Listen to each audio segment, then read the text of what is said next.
स्वागत है उनका। बिहार वो धरती है जो ऐसे लोगों को बैरंग वापस कर देती है।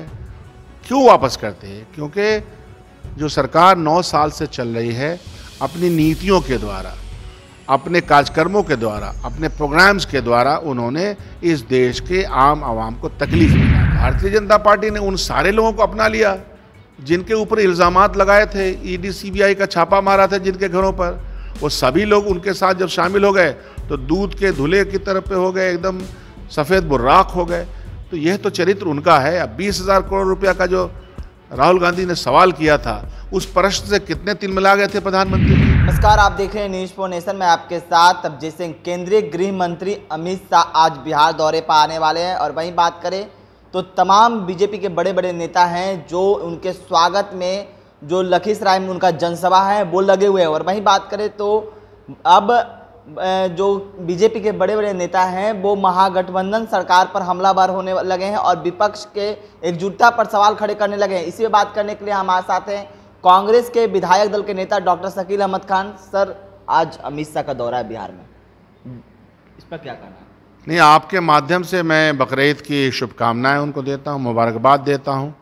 और मैं ऐसा विश्वास करता हूं कि आज मंच से इस देश की विरासत है कि पर्व त्योहारों में नेतागण, पब्लिक फिगर, और वो तो गृह मंत्री हैं, मंच से ही सारे भारतीय जनता पार्टी के लोग बकरीद की मुबारकबाद देशवासियों को, बिहार वासियों को देंगे। ऐसा मेरा विश्वास है।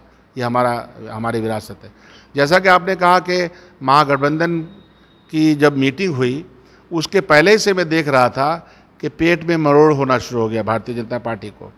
और उसके बाद से लगातार नेताओं का आगमन है, स्वागत है उनका। बिहार वो धरती है जो ऐसे लोगों को बैरंग वापस कर देती है।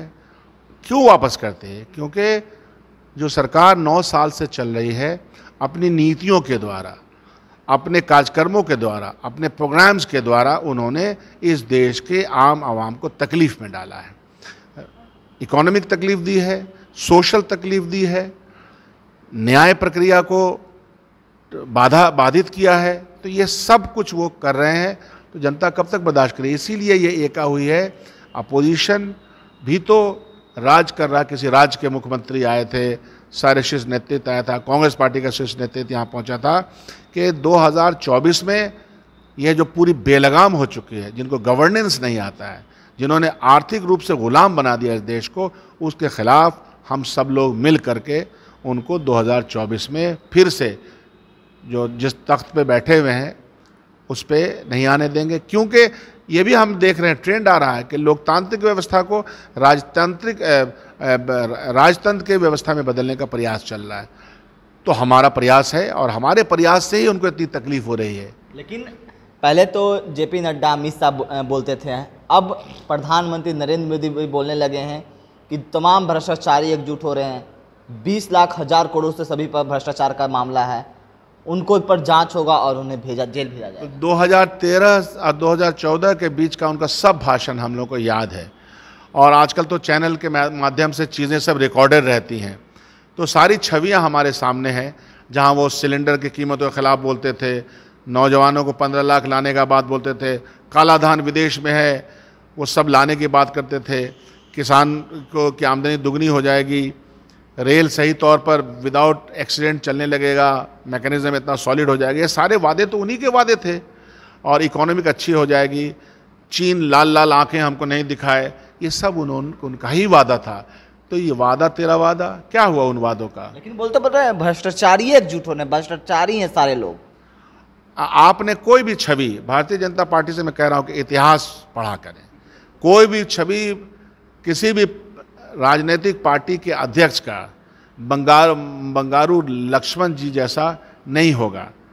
वो मरहूम हो गए हैं और मैं उनके नहीं रहने पे कोई बात नहीं कहना चाहता, लेकिन बंगारू लक्ष्मण जी किसके अध्यक्ष थे? भारतीय जनता पार्टी के। जुदेव किसके मंत्री थे सेंटर में? और सेंटर के कितने के अपना जो येदियुरप्पा जी। भारतीय जनता पार्टी ने उन सारे लोगों को अपना लिया जिनके ऊपर इल्ज़ामात लगाए थे, ईडी सीबीआई का छापा मारा था जिनके घरों पर। वो सभी लोग उनके साथ जब शामिल हो गए तो दूध के धुले की तरफ पे हो गए, एकदम सफ़ेद बुर्राक हो गए। तो यह तो चरित्र उनका है। अब 20,000 करोड़ रुपया का जो राहुल गांधी ने सवाल किया था, उस प्रश्न से कितने तिलमिला गए थे प्रधानमंत्री जी, कि प्रयास किया कि इनको पार्लियामेंट में ना आने दिया जाए, घर छीन लिया जाए। इस तरह की कोई विरासत है हमारे यहाँ, इस तरह का कोई व्यवहार करता है किसी के साथ, तो ये सब तो उनके कारनामे हैं। ये कारनामे हमारे सामने हैं।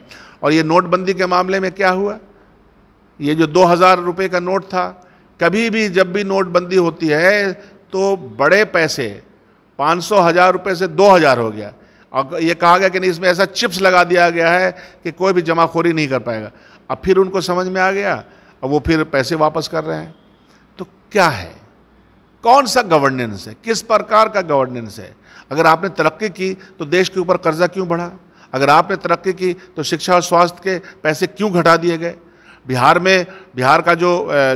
को जो मिलना है, जो केंद्रांश का पैसा, जो हमारा पैसा, पब्लिक का पैसा जो हमारे पास आता है, आप पिछले विधानसभा सत्र में देखिएगा, मिनिस्टर आफ्टर मिनिस्टर ने इसके बारे में कई चिट्ठियाँ लिखी हैं, हमारे पैसे हमको नहीं मिल रहे हैं। तो ये बेवकूफ़ बनाने का कितना तंत्र इस्तेमाल करेंगे, उससे कुछ लाभ नहीं मिलने वाला है। जनता को चाहिए रोटी रोजी, ये चाहिए। चलिए, ये थे हमारे साथ कांग्रेस के विधायक दल के नेता डॉक्टर शकील अहमद खान। साफ तौर पर जब केंद्रीय गृह मंत्री अमित शाह आ रहे हैं तो उनका स्वागत भी कर रहे हैं, और कर रहे हैं कि जिस तरह से बकरीद आज है, तो बकरीद के अवसर पर आप मन से सभी को शुभकामनाएं देंगे, और वहीं बात करें तो जो आपने वादा किया था वो कम से कम निभाएं। इस तमाम खबरों को बने रहे न्यूज़ पॉइंट के साथ। नमस्कार।